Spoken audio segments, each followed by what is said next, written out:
میرا پسندیدہ موضوع ہے اعلیٰ حضرت پہ بات کرنا. اب میں کون کون سی بات چھیڑوں اور کون کون سی چھوڑوں. آپ ذرا غور کریں, ان کو بات منوانی بھی آتی تھی. اعلیٰ حضرت کا فتویٰ ہے کہ جمعے کی دوسری اذان جو ہے وہ خطیب کے سامنے کھڑے ہو کے نہیں دینی چاہیے, باہر دروازے پہ دینی چاہیے. اعلیٰ حضرت رحمۃ اللہ علیہ جبل پور چلے گئے. سفر تھا, وہاں آپ کے 2 خلفاء تھے, باپ بیٹا. مولانا عبدالسلام بھی خلیفہ تھے, مفتی برہان اللہ ان کے بیٹے وہ بھی خلیفہ تھے. فاضل بریلوی جب وہاں پہنچے عالم وہ نہیں ہوتا کہ جو بات لچھے دار تقریر کر کے تو گزر جائے. عالم وہ ہوتا ہے جس کو بات کرنی بھی آتی ہو اور ذہن میں اتارنی بھی آتی ہو. وہ شخص ہے جو پختہ علم رکھتا ہو, اسے پتا ہو کہ کس حکمت کے ساتھ لوگوں کو بات سمجھانی ہے. کلم الناس علی قدر عقولہم, اگرچہ مدرسین کی بھی بڑی بات ہے, لیکن ٹھہر ٹھہر کر طریقے سے پیار سے ہمارے بزرگ سمجھاتے تھے. اعلیٰ حضرت سے وہاں کسی نے پوچھا جی جمعے کی دوسری اذان کہاں پڑھنی چاہیے, تو اعلیٰ حضرت فرمانے لگے باہر پڑھنی چاہیے. آپ نے وہ فتویٰ دے دیا, وہاں جناب لڑائی شروع ہو گئی. وہاں لوگوں نے کہہ دیا جناب ہمارے ہاں 40 سال سے ہو رہی ہے, کسی نے کہا 35 سال سے. اعلیٰ حضرت فرمانے لگے دین تجربے سے نہیں آتا, دین علم سے آتا ہے. یعنی 40 سال تجربہ ہو گیا تو اس کا مطلب ہے آپ عالم ہو گئے. دین کا تعلق تجربے سے, وہ علم سے ہے. وہ بحث ہو گئی. اعلیٰ حضرت انگریز کی عدالت نہیں جاتے تھے, فرماتے تھے عدالت تو وہ ہوتی ہے جہاں عدل ہوتا ہے. آپ اس کو کچہری کہتے تھے, عدالت کہتے ہی نہیں تھے, اور کبھی گئے ہی نہیں تھے. انہوں نے مقدمہ کرا دیا اعلیٰ حضرت پہ, پرچہ کٹوا دیا جی مولانا نے فساد کرا دیا. اب وہ جج مسلمان تھا, اس نے ریڈ کر لیا. وہ جو نائب قاصد نہیں, وہ ادری جس کو کہتے ہیں آوازیں دیتا ہے, فلاں بن فلاں حاضر ہو, وہ اعلیٰ حضرت کا مرید تھا. آپ نے اسے بلا کے تو ساری بات سمجھا دی. وہ سمجھ گیا کرنا کیا ہے. جب باری آئی اعلیٰ حضرت کی, تو جج صاحب نے کیس پہلے پڑھ لیا تھا کہ یہ مسئلہ ہے. مولانا کہتے ہیں اذان باہر پڑھو, تو کچھ لوگ کہتے ہیں سامنے پڑھنی چاہیے. اس نے کہا بھی بلاؤ مولانا رضا علی خان ولد نقی علی خان. وہ کہنے لگا کھڑا ہو کے جج کے سامنے, کانوں میں دونوں بالکل جج کے آواز دینی تھی باہر جا کے. تو جج صاحب کے سامنے جج صاحب کی طرف منہ کر کے کہنے لگا مولانا رضا علی خان ولد نقی علی خان حاضر ہو. اور جج کہنے لگا بیوقوف باہر جا کے کہنے لگے یہی تو میرے پیر کہتے ہیں, یہی تو وہ فرماتے ہیں کہ خطیب تو آیا بیٹھا جمعہ پڑھانے, وہ تو آیا ہوا ہے, باہر جا کے کہے جو نہیں آئے انہیں بھی پتہ چل جائے کہ جمعہ پڑھنا ہے, یہی تو وہ کہتے ہیں. وہ جج کہنے لگا مولانا کو آنے کی ضرورت نہیں, وہ جو بھی کہہ رہے ہیں ٹھیک ہی کہہ رہے ہیں, وہ ٹھیک کہہ رہے ہیں جو بھی کہہ رہے ہیں. انہوں نے فکری طور پر لوگوں کی تربیت کی, انہیں بات سمجھانے. ایک مولانا نے کہہ دیا کہ نبی پاک صلی اللہ علیہ وسلم کو تو غیب کا علم ہی نہیں, تو اعلیٰ حضرت فرمانے لگے تو بتا اگر نہ ہو حضور کو غیب کا علم تو تیرا کیا فائدہ ہے. سوچنے کی بات ہے بھائی, کوئی اختلاف نہیں, لیکن کسی کا کیا نقصان ہے اگر اللہ اپنے نبی کو غیب کے خزانوں کی چابیاں دے, ہے کسی کا نقصان؟ عجیب فلسفہ ہے میں سفر کرتا رہتا ہوں تو بچے میپ لگا لیتے ہیں, اس کو غیب ہے کدھر جانا ہے کدھر نہیں جانا, لے جاتا ہے کہ نہیں, لیفٹ ہو جاؤ رائٹ ہو جاؤ, کس نے بتایا اسے؟ اس کی بات ماننا اسلام کے کفر. اللہ اکبر, الجھ گئی بات. پھر وہ بتاتا ہے کہ آپ 5 گھنٹے 4 منٹ میں فلان جگہ پہنچ جائیں گے, تو اتنی دیر میں بندہ پہنچ جاتا ہے این ٹائم پہ. تو یہ بات ماننا اسلام کے کفر. لیکن مجھے افسوس اس بات کا ہے کہ ڈاکٹر کا الٹرا ساؤنڈ ماننے والے, میپ کی باتیں ماننے والے, کل اتنے بجے بارش ہو جائے گی یہ ماننے والے, اگر کہا جائے کہ رسول پاک نے یہ غیب کی خبر دی ہے تو لوگ اڑ جاتے ہیں. اعلیٰ حضرت فرماتے ہیں یوں نہ کرو جسے کوئی سائنسدان پڑھائے, اگر وہ بہت ساری باتیں بتا سکتا ہے تو جسے رب رحمان پڑھائے. الرحمن علم القرآن خلق الانسان. میں تم بات ہی نہیں مانتے. فاضل بریلوی نے الدولت المکیہ پوری کتاب لکھی ہے, اور آپ فرماتے ہیں اللہ نے سب سے زیادہ غیب کی خزانوں کی چابیاں اپنے نبی کو عطا فرمائی ہے. تو آپ نے ہر محاذ پر حضور کی شانیں بیان فرمائی, نبی پاک کی عظمتوں کے تذکرے کیے. آپ نے فرمایا کہ اولیاء اللہ صوفیہ بزرگ ان پر تنقید نہ کرو. ہمارا آج مزاج بن گیا ہے, میں اکثر کہتا ہوں کہ لوگوں کا ذائقہ خراب ہو گیا ہے. یہ جو لوگ کہتے ہیں نماز میں دل نہیں لگتا, محفل میں سرور نہیں آتا, ہم جب اینک تنقید کی لگا کے جاتے ہیں تو کیسے مزہ آئے گا جب ہم سامنے والے کو اچھا ہی نہیں سمجھ رہے. سب سے اچھے ہم خود ہیں. میں اکثر کہا کرتا ہوں کہ جب تک ہم تھوڑا سا نیچے بیٹھ کے اوپر نہیں دیکھتے, بندے ہمیں بڑے نظر نہیں آئیں گے, چھوٹے چھوٹے نظر آئیں گے. ہم ہمیشہ اوپر کھڑے ہو کے نیچے دیکھتے ہیں. مہربانی فرمائیں. بڑی شاندار بات لکھی اعلیٰ حضرت بریلوی نے ملفوظات شریف میں. آپ فرماتے ہیں دو بڑے زبردست قاری تھے. تلفظ اچھا ہی ہونا چاہیے، لیکن اس کا یہ مطلب نہیں کہ پھر آپ سب پہ تنقید ہی کرتے رہیں. تو اعلیٰ حضرت فرماتے دو قاریوں نے نا ایک بزرگ کے پیچھے نماز پڑھی، تو ان کے نا کچھ قواعد مستحب، کچھ قواعد ٹھیک نہیں تھے. تو کہنے لگے شہرت تو بڑی سنی تھی پر بابے کو تو قرآن بھی صحیح نہیں پڑھنا آتا. یہ اعلیٰ حضرت نے لکھا ہے. چھوڑو جو یہ بھی کو بلی ہے. فرماتے ہیں بس مستحب قواعد ٹھیک نہیں تھے، جو چیزیں ضروری ہیں وہ ٹھیک پڑھتے تھے بابا جی. اب ان دونوں نے تنقید کی دل میں، اور باہر نکل گئے ایک دوسرے سے کہنے لگے یار کتنا سوچ کے آئے تھے پر یہ تو قرآن پاک بھی ٹھیک نہیں پڑھتے. اب موسم تھا تھوڑا سا ایسے ہی معتدل موسم تھا، نہ زیادہ گرمی تھی نہ زیادہ سردی تھی. قریب ایک جھیل تھی. کپڑے اتارے، تہمتیں باندھی اور جھیل میں گھس گئے نہانے کے لیے. ایک شیر آیا تو کپڑے اٹھا کے لے گیا. اب بندہ پانی میں کتنی کو دیر رہ سکتا ہے؟ موسم بھی معتدل تھا، بڑی گرمی میں بھی بندہ زیادہ نہیں رہ سکتا. ٹھٹھرنے لگے، پریشان ہو گئے، کانپنے لگے، جائیں تو کدھر جائیں، بڑے پریشان. اب شیر بیٹھا ہے سامنے اور پہاڑی کے اوپر وہ بیٹھا کپڑے لے کے. اعلیٰ حضرت فاضل بریلوی رحمۃ اللہ تعالیٰ علیہ فرماتے ہیں کسی نے جا کے بزرگوں کو بتایا کہ وہ آپ کے مہمانوں کے کپڑے لے گیا شیر. تو ٹھٹھر رہے. وہ بزرگ آئے اور آ کے نا تو شیر کو آواز دی، اللہ ہر مشکل دی کنجی یارو ہاتھ مردان دے آئی. شیر کو آواز دی، کہنے لگے ادھر آئے نا. وہ آیا تو ایک تھپکی دی. فاضل بریلوی نے حقوق والدین پہ لکھا، حقوق اولاد پہ لکھا، استاد کے حقوق پہ لکھا، شاگرد کے حقوق پہ لکھا. اعلیٰ حضرت نے پڑوسیوں کے حقوق پہ لکھا. فاضل بریلوی رحمۃ اللہ نے پیر اور مرید کے حقوق پہ لکھا. اعلیٰ حضرت نے شرطیں بیان کی مرید کس کا ہونا ہے، شرائط. فرمایا سب سے پہلے 4 شرطیں دیکھو پھر بیعت کرنا. پہلی بات یہ کہ وہ بندہ اتنا عالم ہے کہ ضرورت کے مسئلے بتا سکے، جاہل کی بیعت جائز نہیں. اور دوسرے نمبر پہ فرمایا یہ بھی دیکھو کہ اعلانیہ گناہ تو نہیں کرتا، ظاہری طور پر شریعت کا پابند ہے. تیسرے نمبر پر یہ دیکھو اس کا سلسلہ متصل ہے، باقاعدہ کسی سے مرید ہوا ہے، سلسلہ اوپر تک صحیح چل رہا ہے. اور فرمایا چوتھا یہ ضرور یاد رکھنا کہ خلیفہ مجاز ہو، کسی شیخ کامل نے اسے اجازت بھی اپنی مرضی سے نہ بن کے بیٹھ گیا ہو کہ مجھے تویز مل گئے ہیں، یہ نہ ہو. فرمایا ان چیزوں کو دیکھو اور پھر پوری پابندیاں لگائیں. کسی نے پوچھا پیر اور مریدنی کا پردہ ہے؟ تو اعلیٰ حضرت فرمانے لگے نبی پاک کی جو بیویاں ہیں نا وہ مومنوں کی مائیں ہیں، ان کو قرآن نے مائیں کہا ہے. تو اگر اس ماں کا بیٹے سے پردہ ہے تو پھر مریدنی کا پیر سے پردہ کیوں نہیں؟ فرمایا واجب ہے مریدنی کے لیے پیر سے پردہ کرنا، واجب ہے. آپ کو ایک بزرگ تھے، انہوں نے اپنے ہاں جلسے پہ بلایا. جب آپ پہنچے تو وہ عورتوں کو ننگے منہ تعویذ دے رہے تھے. آپ نے دور سے دیکھا تو واپس آ گئے. وہ دوڑے پیچھے، کہنے لگے مولانا کچھ تو خیال کریں، لوگ کیا سوچیں گے، ایسے چلے گئے.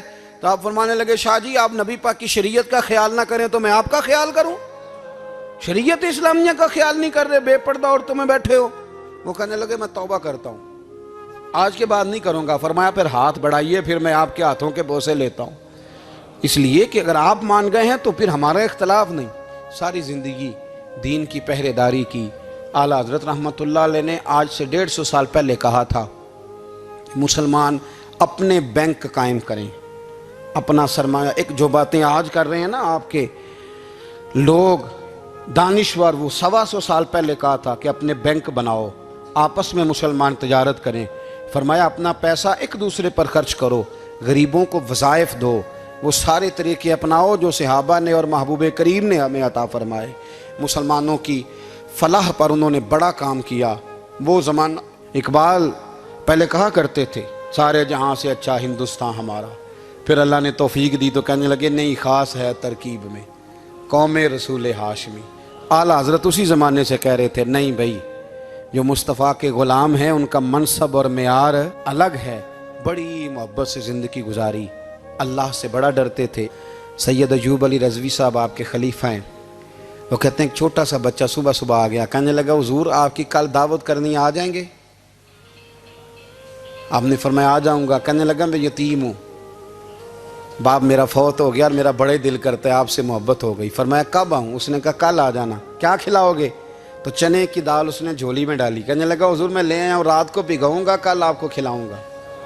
آپ بیمار رہتے تھے، دوپہر کو سوجی کے بسکٹ کھایا کرتے تھے۔ سید صاحب کہتے ہیں جب وہ جانے لگا تو اعلیٰ حضرت فرمانے لگے اگر اجازت دو تو ایک بندہ ساتھ لے آؤں؟ کہنے لگا لے آؤ۔ فرماتے ہیں اس کے گھر گئے تو اندر بیٹھنے کی جگہ بھی نہیں تھی۔ 1000 کتاب کے مصنف، لاکھوں کروڑوں مریدوں کے پیر، امت مسلمہ کتنے بڑے لیڈر، کہتے ہیں اس نے نا باہر گلی کے باہر دروازے کے باہر چٹائی بچھا دی۔ کہنے لگا حضور اندر جگہ نہیں ہے، میری اماں ہے اور آپ عورتوں سے بڑا پردہ کرتے ہیں۔ اعلیٰ حضرت باہر بیٹھ گئے زمین پہ، اس کو کہتے ہیں لاجپال پیر۔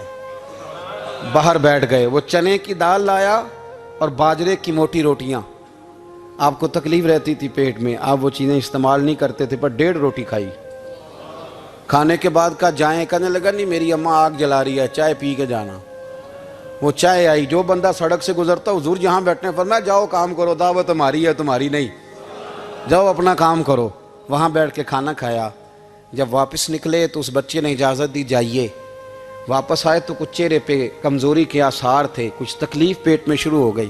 سید صاحب کہنے لگے حضور آپ نے کیا کیا، بیمار ہو جائیں گے۔ فرمانے لگے ایوب علی یار بیماری تو ٹھیک ہو جائے گی، پر تو نے دیکھا نہیں یتیم کا دل کتنا راضی ہو گیا ہے، کتنا راضی ہو گیا اس کا دل، کتنا وہ خوش ہوا ہے۔ اور فرمایا جب یتیم راضی ہوتا ہے تو اللہ بھی راضی ہوتا ہے، اللہ کے نبی بھی راضی ہوتے ہیں۔ بڑی پرہیزگاری والی زندگی گزاری۔ 3 باتیں ان کی زندگی کا اصول تھا۔ ایک فرماتے تھے تمسک بالدین کرو، مضبوطی کے ساتھ دین کو پکڑ لو، اور دوسرا فرماتے تھے جو اللہ رسول کے دشمن ہیں ان سے ہمیشہ بچو، جو ذرا بھی کہیں بے ادبی کرے اس سے پرہیز کرو، اور تیسرے نمبر پہ فرماتے تھے اگر سکھ ہی جینا چاہتے ہو تو عشق رسول میں جینا سیکھو، ورنہ دنیا سے تو پیار ہو ہی جائے گا، دولت سے تو ہو ہی جائے گا، محبوب سے کرو گے تو زندگی سکھی ہو جائے گی۔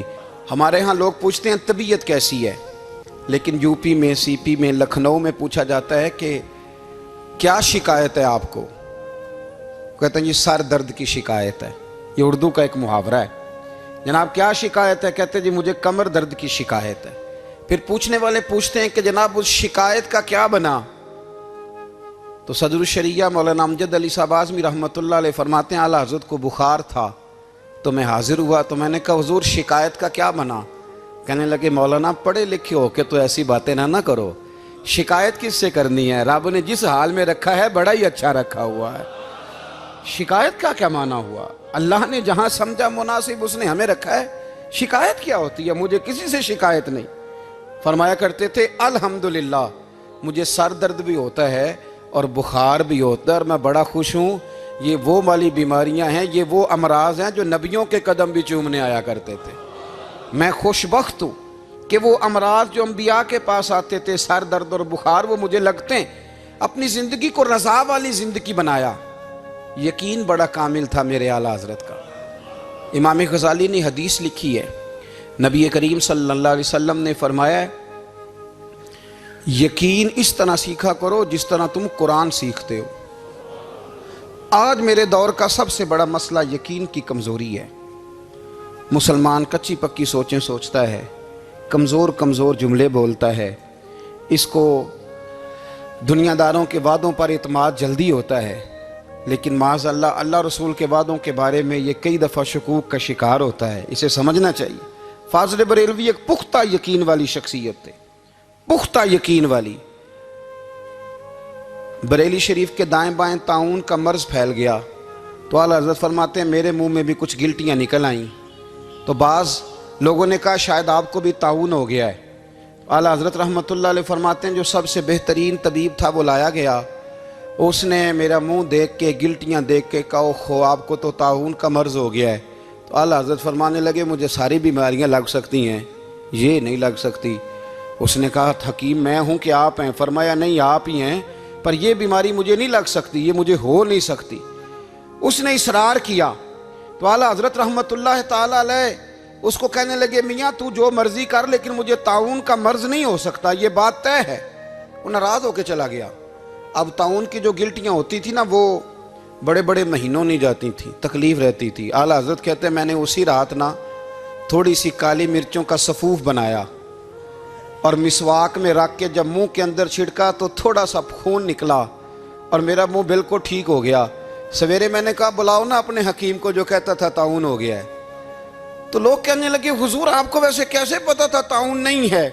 فرمانے لگے پتہ اس طرح تھا کہ اللہ کے رسول صلی اللہ علیہ وسلم نے ایک دعا ارشاد فرمائی ہے، فرمایا کسی مریض کو دیکھ کے پڑھ لو الحمدللہ الذی مما ابتلاک بہ وفضلنی علی کثیر ممن خلق تفضیلا۔ حضور نے فرمایا کسی بیمار کو دیکھ کے، مصیبت والے کو دیکھ کے یہ دعا پڑھو، تم اس مصیبت میں شکار نہیں ہوں گے۔ فرمانے لگے میں نے طاعون کے مریض کو دیکھ کے دعا پڑھ لی تھی، تارے ٹوٹ سکتے ہیں، چاند گر سکتا ہے، سورج اپنی جگہ چھوڑ سکتا ہے، پر مدینے والے محبوب کی بات غلط نہیں ہو سکتی۔ یہ میرا یقین کامل ہے، ساڑھے نبی دی زبان ساڑھے واسطے قرآن، یہ بات غلط ہو سکتی؟ مضبوط یقین فاضل بریلوی کا، مضبوط نظریات۔ اعلیٰ حضرت رحمت اللہ تعالیٰ علیہ سے کسی نے کہا آپ کس طرح کے مومن ہیں، کس طرح کے مومن ہیں؟ تو اعلیٰ حضرت فرمانے لگے میرا دل چیرو، اس کو کھولو، ایک طرف لا الہ الا اللہ لکھا ہوگا، دوسری جانب محمد الرسول اللہ لکھا ہوگا، کھول کے دیکھ لو۔ ایک تو یقین کی پھر دوسری بات، خشک لوگوں کو زندگی گزارنے کا مزہ کوئی نہیں آتا، زندگی گزارنے کا مزہ اسے ہی آتا ہے جسے کسی سے پیار ہو جاتا ہے۔ باقی نہ دیکھیں نا، ایک بندہ جبرن ایک شخص بچے پالتا ہے، وہ کہتا ہے یہ میرے لیے کیا مصیبت ہے 5 بچے، اور ایک شخص کو بچوں سے پیار ہو جاتا ہے، وہ جوان بھی ہے، خوبصورت بھی ہے، پر عید پہ کپڑے نہیں خریدتا، بیوی سے کہتا ہے میں پرانی پہن لوں گا پر بچوں کو نہیں لے دے۔ اور بھائی تیری خواہشیں مر گئی ہیں، تیری خوبصورتیوں کی طرف جانے کی آرزویں ختم ہو گئی، تو کہنے لگا سارا کچھ ہے پر بچوں سے پیار جو ہو گیا ہے۔ اعلیٰ حضرت رحمت اللہ علیہ بہت بڑے فلسفی تھے، منطقی تھے، بہت بڑے سائنسدان تھے۔ یہاں بڑا سنجیدہ اجتماع ہے، میں بڑی خاص بات کرنے لگا ہوں۔ سارے سائنسدان کہتے ہیں زمین گھومتی ہے، اعلیٰ حضرت نے اتنی موٹی کتاب لکھی ہے زمین ساکن ہے۔ فرماتے تھے ہم جیسے مرضی سائنسدان کہیں گے آپ نے دلائل دی ہیں۔ آپ فرماتے ہیں جب نبی کریم علیہ السلام کی حدیث مسلم شریف میں موجود ہے کہ جب اللہ نے زمین کو پیدا کیا زمین کانپنے لگی تو اللہ نے پہاڑوں کو میخیں بنا کے، قلعے بنا کے اندر لگا دیا تو زمین ٹھہر گئی۔ فرمانے لگے جب مصطفیٰ کریم نے کہہ دیا ٹھہر گئی ہے تو سارے سائنسدان بھی کہیں تو ہم ماننے کو تیار نہیں کہ گھومتی ہے۔ انہوں نے دلائل دیے۔ وہ ہمیں نہ روز کہہ دیتا ہے ڈاکٹر آپ کی طبیعت خراب ہے، کھانسی ہے، گھر میں کسی اور کو تو نہیں؟ ہاں جی ہے جی، وہ کہتا اسی کی وجہ سے ہو گئی ہے۔ او خدا کے بندے، نبی کریم علیہ السلام نے فرمایا بیماری متعدی نہیں ہوتی، ایک سے دوسرے کو نہیں لگتی۔ اور بڑے سادے انداز میں مسلم کی حدیث ہے، ایک صحابی نے کہا یا رسول اللہ میرے اونٹ کو اس اونٹ سے خارش پڑ گئی ہے، تو اللہ کے رسول فرمانے لگے تیرے اونٹ کو تو اس سے پڑی ہے تو اس کو کہاں سے پڑی تھی؟ کہنے لگا جی وہ تو قدرتی معاملہ ہے، تو حضور فرمانے لگے یہ بھی قدرتی معاملہ ہے۔ اب ہمیں جو مرضی، اعلیٰ حضرت کے زمانے میں لوگوں نے کہا کشش ثقل ہے، زمین اپنی طرف چیزوں کو کھینچتی ہے۔ دلیل کیا ہے؟ وہ کہنے لگے جی سیب گرتا ہے تو زمین پہ، آم گرتا ہے درخت سے تو زمین پہ، امرود گرتا ہے تو، انار گرتا ہے تو زمین میں کشش ہے، کھینچ لیتی ہے۔ اعلیٰ حضرت فرمانے لگے شاباش، سائنسدان جو کہیں گے ہم مانیں گے۔ فرمانے لگے زمین نے آدھا کلو کا سیب کھینچ لیا ہے، 1.5 پاؤ کا انار کھینچ لیا ہے، پر ہم نے غبارے میں 1.5 چھٹانگ ہوا بھر دیا، وہ تو زمین سے کھینچا نہیں گیا۔ یہ کس قسم کی کش سے ثقل ہے؟ یہ ابھی 2 سال پہلے ڈاکٹر عبدالقدیر خان کا مضمون چھپا تھا روزنامہ جنگ میں۔ وہ کہتا ہے مجھے وہ مولوی چاہیے تھا جس کے پاس قرآن حدیث بھی ہو اور سائنس کے علوم بھی ہوں۔ کہتا میں نے زمانے کے دروازے کھٹکھٹائے، پھر میں پہنچا بریلی کے امام کے پاس، اور کہتا ہے وہاں جا کے نہ میں ٹھہر گیا ہوں، اس لیے کہ مجھے قرآن و سنت کا نور بھی ملا ہے اور مجھے سائنس کے رموز بھی ملے ہیں۔ یہ واحد شخص ہے، یہ واحد شخص ہے جو دین کو سائنس کا پابند نہیں کرتا بلکہ سائنس کو مدینے والے کا غلام بناتا ہے، مدینے والے کا غلام بناتا ہے۔ تو اعلیٰ حضرت فرمانے لگے عجیب فلسفہ ہے نا جی، آم کھینچ لیا اس نے، سیب کھینچ لیا، امرود کھینچ لیا، پر اس سے 1.5 چھٹانگ والا غبارہ۔ تو لوگوں نے کہا حضور پھر مسئلہ کیا ہے؟ آپ فرمانے لگے مسئلہ یہ ہے کہ ہر چیز اپنی اصل کی طرف لوٹ جاتی ہے، ہر چیز اپنی، سیب امرود انار زمین سے پیدا ہوتے ہیں تو زمین پہ گرتے ہیں، ہوا کی اصل اوپر ہے، اس لیے جب غبارے میں ہوا بھریں گے تو ہوا اس کو اوپر لے جائے گی۔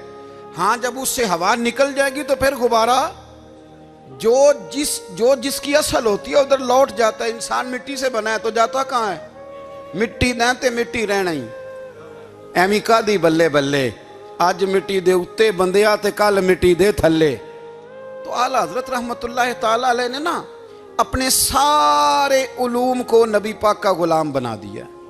آپ فرمایا کرتے تھے آج لے ان کی پناہ, آج مدد مانگ ان سے, کل نہ مانیں گے قیامت میں اگر مان گیا. اعلی حضرت نے کتاب لکھی الامن والعلا, اس میں آپ فرماتے ہیں جو حضور کی پناہ میں آ جاتا ہے نا وہ بچ جاتا ہے. اللہ کرے آپ کو سمجھ آئے میری بات کی. جو حضور کی پناہ میں آ جاتا ہے وہ, جو دنیا دار رہتا ہے, مالدار رہتا ہے, حضور کی پناہ میں نہیں آتا وہ بے سکون رہتا ہے. فرماتے ہیں یہاں دنیا میں بھی حضور کی پناہ میں آ جاؤ, آج لے ان کی پناہ. اور آج دلیل آپ نے ابن ماجہ کی حدیث لکھی ہے, حضرت تمیم داری حدیث کے راوی ہیں, اعلیٰ حضرت نے لکھی ہے. فرماتے ہیں جو حضور کی پناہ میں آیا بچ گیا.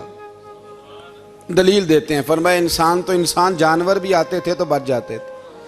حضرت تمیم داری رضی اللہ تعالیٰ عنہ فرماتے ہیں کہ ہم کھڑے تھے, ایک اونٹ دوڑتا ہوا آیا. نبی کریم صلی اللہ علیہ وسلم کے پہلے اس نے قدموں پہ سجدے کیے.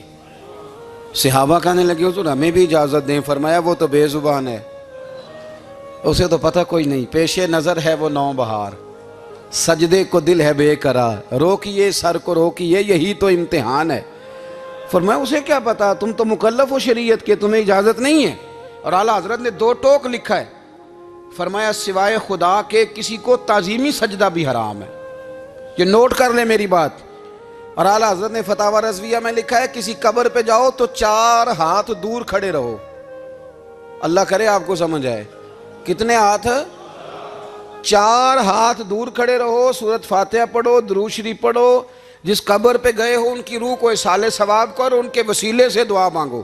اعلیٰ حضرت فرماتے ہیں قبر کو سجدہ بالاتفاق حرام ہے, طواف قبر کا کرنا بالاتفاق حرام ہے. بوسہ لینے میں اختلاف ہے کہ جائز ہے کہ ناجائز ہے, لیکن بوسے سے بھی چونکہ شک پڑتا ہے تو فرماتے ہیں احمد رضا کی رائے یہ ہے کہ بوسہ لینے سے بھی بچا جائے. وہ آ گیا تو اس سے اگلی باتیں کرتا ہے, بس خاموش رہ, باادب رہ اور پیچھے رہ. تو حضرت تمیم داری کہتے ہیں یہ حدیث اعلیٰ حضرت نے لکھی ہے الامن والعلا میں. فرماتے ہیں کہ اونٹ نے پہلے سجدہ کیا, قدم چومے, پھر اس نے حضور کے کان میں کوئی بات کہی. روزے دے دوالے نے غلامہ دیاں ٹولیاں, ایک پیا سن دے کروڑاں دیاں بولیاں. یعنی اونٹ نے بات کی تو حضور نے وہ بھی سن لی. اعلیٰ حضرت کہتے ہیں جو پناہ میں آتا ہے بچ جاتا ہے. کہتے ہیں رسول کریم نے نا اونٹ کی پشت پہ ہاتھ پھیرا اور اللہ کے محبوب فرمانے لگے فکر نہ کر, اب تو آ گیا ہے نا تو جیسے تو کہے گا ویسے ہی ہو جائے گا, جیسے تو کہے گا ویسے ہی. ابن ماجہ میں موجود ہے, پر میں چونکہ فاضل بریلوی رحمت اللہ علیہ کی کتاب سے پیش کر رہا ہوں الامن والعلا سے, تو میں اسی انداز میں پیش کر رہا ہوں جس انداز میں وہاں ہے. حضرت تمیم داری کہتے ہیں کہ ہماری سمجھ میں بات کوئی نہ آئی. تھوڑی دیر گزری تو کچھ لوگوں نے ہاتھوں میں رسیاں پکڑی ہیں, خنجر پکڑے ہیں, دوڑے آئے, یا رسول اللہ یہ ہمارا اونٹ ہے. حضرت تمیم داری کہتے ہیں میں نے دیکھا کہ جب وہ آ گئے نا خنجر لے کے تو اونٹ حضور کے پیچھے چھپ گیا. آج لے ان کی پناہ, آج مدد مانگ ان سے. وہ حضور کے پیچھے چھپ گیا. تو کہتے ہیں کہ نبی کریم صلی اللہ تعالیٰ علیہ وسلم نے فرمایا کیا مسئلہ ہے بھائی؟ یا رسول اللہ ہمارا اونٹ ہے. ذبح کرنے لگے تھے دوڑ آیا ہے. تو حضور فرمانے لگے وہ تو تمہاری شکایت کر رہا ہے. وہ کہتا ہے یا رسول اللہ میں نے برسوں ان کی نوکری کی, برسوں میں نے بڑی نوکری کی. صحیح کہتا ہے یا رسول اللہ؟ ٹھیک کہتا ہے. حضور اب بوڑھا ہو گیا ہوں, تھوڑا زیادہ بوجھ نہیں اٹھا سکتا, تو مجھے ذبح کر کے کھانا چاہتے ہیں, میں مرنا نہیں چاہتا. نبی کریم فرمانے لگے اچھے لوگ یہ صلہ دیتے ہیں. انہوں نے عرض کی حضور آپ حکم کر دیں, ہم اس کو چھوڑ دیتے ہیں یا رسول اللہ, نہیں ذبح کریں گے, خدمت کریں گے. حضور فرمانے لگے نہیں, اب میرے پاس آیا ہے نا, اب میں نے واپس نہیں کرنا. آج ہو گیا ہے, آج لے ان کی پناہ, آج مدد مانگ ان سے, آج ہو گیا یا رسول اللہ پھر رکھ لیں. حضور نے فرمایا نہیں بھائی پیسے بتاؤ کتنے؟ یا رسول اللہ نہیں نہیں کچھ نہیں. نبی کریم علیہ السلام نے فرمایا نہیں بتاؤ کتنے, بتاؤ کتنے. انہوں نے کہا حضور ایک دفعہ ریٹ لگایا تھا تو 100 دینار لگا تھا. حضور نے فرمایا بلال دے دو 100 دینار. 100 دینار دے دیا. اعلیٰ حضرت فرماتے ہیں دیکھو ان کی پناہ میں آنے کی برکتیں کتنی ہیں. ان سے کہا تم جاؤ. وہ چلے گئے. حضور نے پشت پہ ہاتھ پھیرا, فرمایا جا تو آزاد ہے. حضرت تمیم داری کہتے ہیں وہ پہلے گیا پھر پلٹ کے آیا. اس نے نبی پاک کے کان میں کو بات کی, کئی باتیں کی, پر میں ایک بات کرتا ہوں, کئی باتیں کی, ایک بات کی تو حضور رو پڑے. اونٹ چلا گیا. ہم نے عرض کی حضور یہ کیا کہہ گیا ہے؟ تو محبوب فرمانے لگے یہ کہہ گیا یا رسول اللہ جس طرح آپ نے مجھے چھری سے بچایا ہے میں دعا کرتا ہوں اللہ آپ کی امت کو جہنم سے محفوظ فرمائے. اللہ جہنم سے بچائے آپ کی امت کو, اس طرح مجھے چھری سے آپ نے محفوظ کیا. اعلیٰ حضرت فرماتے ہیں کن چکروں میں پڑے ہوئے ہو, کن چکروں میں؟ پیسوں کی پناہ لیتے ہو, عہدوں کے پیچھے چھپتے ہو, دولت کے پیچھے چھپتے ہو, تعلقات کے پیچھے چھپتے ہو. فرمایا مصیبت آئے گی تو یہ سارے ہٹ جائیں گے. اگر پناہ لینی ہے تو مدینے والے محبوب کی پناہ لو, دروازہ رسول پہ آؤ, نبی کریم کی بارگاہ میں جھکو, حضور سے پیار کرو. اعلیٰ حضرت فرماتے ہیں محبوب کا ادب کرو, رسول اللہ کی غلامی کرو. فرماتے ہیں پھر کے گلی گلی تباہ, ٹھوکریں سب کی کھائیں کیوں, دل کو جو عقل دے خدا تو تیری گلی سے جائے کیوں. اور فرمانے لگے جان ہے عشق مصطفیٰ, روز فزوں کرے خدا, جس کو ہو درد کا مزہ وہ ناز دوا اٹھائے کیوں. جس کو ہو درد کا مزہ وہ ناز دوا اٹھائے کیوں. انہوں نے محبوب کریم کی محبت کا پیغام دیا. صحابہ کی محبت کا, بولیے, صحابہ کی محبت کا پوری کتاب لکھی حضرت صدیق اکبر جناب عمر کے فضائل پر. اور مزے کی بات یہ ہے کہ اعلیٰ حضرت نے نا اردو شاعروں میں سے کسی کو توفیق نہیں ہوئی حضور کو شہنشاہ کہنے کی. اعلیٰ حضرت نے کہا میرے نبی شہنشاہ ہیں. دلیل کیا دی؟ فرمانے لگے پڑھو ترمذی. حضور نے فرمایا میرے 2 وزیر زمینوں میں ہیں 2 آسمانوں میں. زمین کے 2 وزیروں کے نام ابو بکر اور عمر ہیں, آسمان کے 2 وزیر ہیں جبریل اور میکائیل. اعلیٰ حضرت کہنے لگے حضور وزیر تو کسی شہنشاہ کے ہی ہوتے ہیں, پھر کہہ لو نا شہنشاہ. تو پھر فرمانے لگے حاجیو آؤ شہنشاہ کا روضہ دیکھو, حاجیو آؤ شہنشاہ کا روضہ دیکھو. کعبہ تو دیکھ چکے اب کعبے کا بھی کعبہ دیکھو, کعبہ تو دیکھ چکے اب کعبے کا بھی, غور سے سن تو رضا کعبے سے بھی آتی ہے صدا, میری آنکھوں سے میرے پیارے کا روضہ دیکھو. اعلیٰ حضرت نے ساری زندگی اور صحابہ کرام کی بات کی, اہل بیت کی بات کی, اولیاء کی بات کی, صوفیاء کی بات کی, دفاع کیا سب کا, سب کے شانوں میں لکھا, امت کو بتلایا کہ اپنے بزرگوں سے جڑے رہو گے تو بچے رہو گے. اعلیٰ حضرت نے طنز کرنے سے, تنقید کرنے سے, بلا وجہ غلطیاں نکالنے سے اور ایک دوسرے پر لان تان کرنے سے ہمیں بچنے کو کہا. اعلیٰ حضرت فرماتے ہیں کوئی علم اگر آ جائے نا تو اس کا معنی یہ نہیں کہ سب کو جاہل سمجھ لینا چاہیے. سمجھ آ رہی ہے میری بات کی؟ ہم جس شعبے میں بھی ہوتے ہیں نا سامنے والے کو ان پڑھ ہی سمجھتے ہیں. مولویوں کے بارے میں بعض لوگوں کا خیال ہے کہ یہ پتہ نہیں کون سی مخلوق ہے, ان کو کیا پتہ دنیا داری کا. میں صحیح کہہ رہا ہوں. اسی طرح جو میرے شعبے سے تعلق رکھنے والے لوگ ہیں وہ کہتے ہیں شاید سارے تاجر 2 نمبر طریقے سے ہی مال کماتے ہیں. یہ ہو نہیں سکتا, ایسا ہو نہیں سکتا. ہمیں نا دوسروں کی اہمیت کی خبر رکھنی چاہیے. ہم ایک دوسرے سے پیار, ہم طنز کرتے ہیں, تنقید کرتے ہیں. فاضل بریلوی منع کرتے تھے. آپ فرماتے ہیں یہ طریقہ درست. ہم جب غلطیاں نکالنے پہ جاتے ہیں تو معاذ اللہ اتنا اوپر بن جاتے ہیں کہ معاذ اللہ ثم معاذ اللہ اللہ رسول تک پہنچ جاتے ہیں. اعلیٰ حضرت کے زمانے میں ایک شخص نے کہہ دیا نبی پاک کا خیال آئے تو نماز ٹوٹ جاتی ہے. عقل ہے نا جی, جہاں مرضی لے جاؤ. وہ کہنے لگا جی میں نے خالص اللہ کے لیے پڑھنی ہے نا فلسفہ عجیب. نبی پاک کا خیال آئے تو نماز. اعلیٰ حضرت فرمانے لگے تو بڑا ہی پاگل ہے.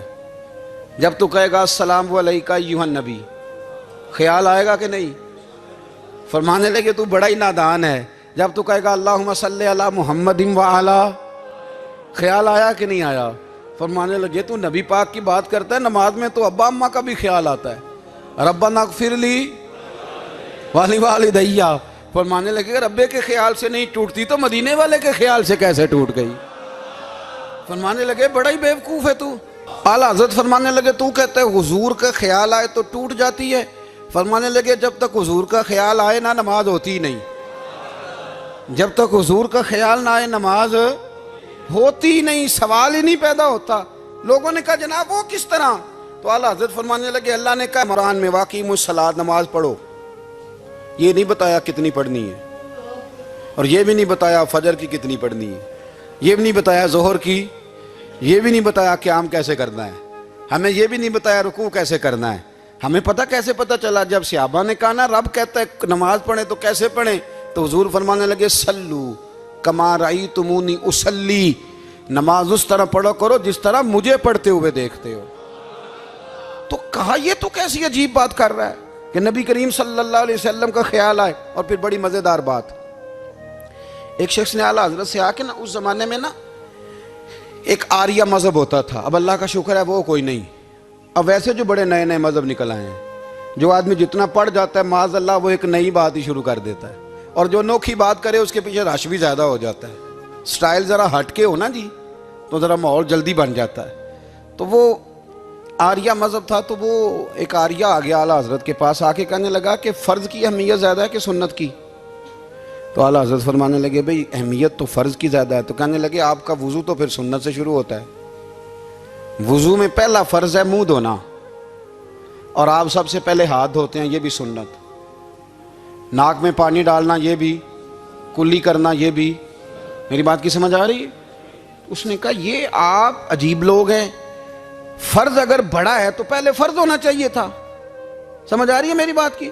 لوگ دین پر بڑے بڑے مختلف اعتراضات کرتے ہیں نا، اس نے کہا جی پہلے ہونا چاہیے تھا فرض، تو منہ دھونا فرض ہے، آپ نے گھٹنوں تک ہاتھ دھوئے، اب یہ جو آپ نے ہاتھ دھو یہ بھی سنت، کلی کری تو وہ بھی سنت، ناک میں پانی ڈالا تو وہ بھی سنت، تو آپ تو چوتھے نمبر پہ فرض ادا کر رہے۔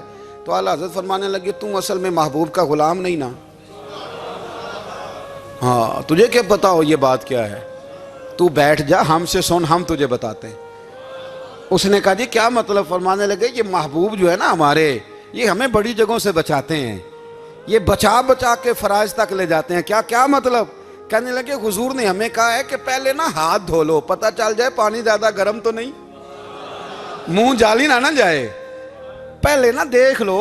فرمایا پھر ناک میں ڈال کے پتہ کرا لو کہ اس میں سے بدبو تو نہیں آتی، سنت بھی ادا ہو گئی، پتہ بھی چل گیا بو تو نہیں آ رہی، اور فرمایا پھر منہ میں ڈال کے چکھ لو کہ بد ذائقہ تو نہیں۔